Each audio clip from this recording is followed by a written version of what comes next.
Today was quite unexpected. I had went to this in the morning. I went to the center of town of the city just to look at new phones, and I went upstairs and sat down, took a seat in one of the. It was like in the middle of everything, so shops everywhere, and this on the second floor. There's just this place where you can sit down.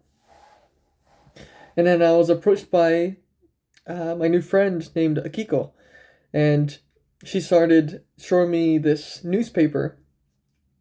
I think I understood it was for Buddhism, and she invited me, her and her friend Yuka. They invited me to go to their.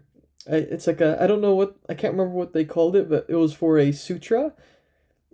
I'll just basically call it like a sacrament meeting.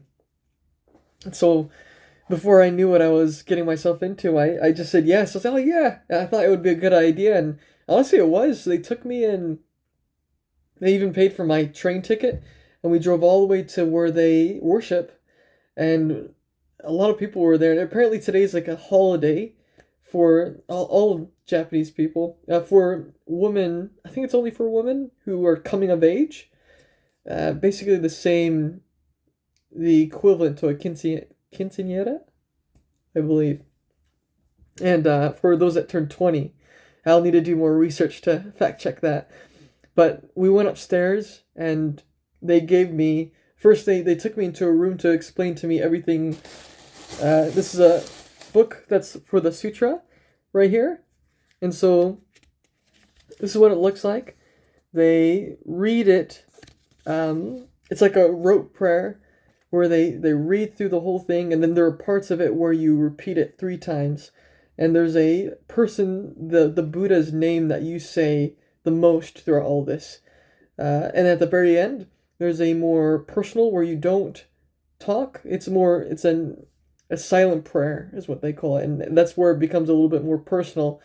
And so they went through all they patiently just went through all of it with me. And then we went and sat in the very front. The lights were dimmed.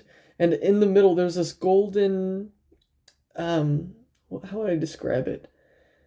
A golden sacred, I guess, object. And in the middle, there's writing. And the name of the Buddha was there. And it was important to bow. There's a lot of bowing at certain parts. And showing gratitude. And then and making sure that you're facing towards him. Towards the Buddha and looking at him. And then at the very end, we were introduced. They had my name and they said it. And yeah, it was just such a good experience to learn about Buddhism. And they gave me their line information too. I wish I could have spoken more and helped them not help them, but to tell them that in a respectful way that I was just trying to learn and not joining.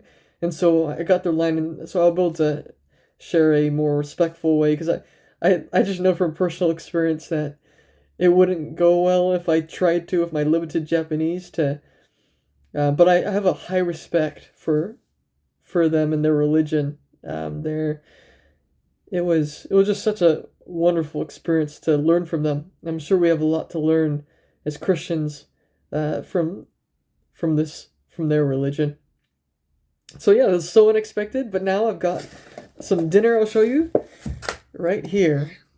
The omurice kare. So omelet rice, so rice in the middle, with curry right here on the side. First time trying this. I never had it the last time I went to Japan, so I'm excited to see that. Oh, and I forgot to share one last thing from what they said, going back to... So this is it. This is what... If I might get this wrong, but part of it represents these balls are symbolism of happiness, or that's the key, that I guess what the purpose. And you put your middle fingers in it, and I think I have to make sure this is crossed as well, and then you put this together like this, and you're doing this the whole time, mostly. Yeah, I was very grateful for the gift they gave me. And that's it. See you later. I love you.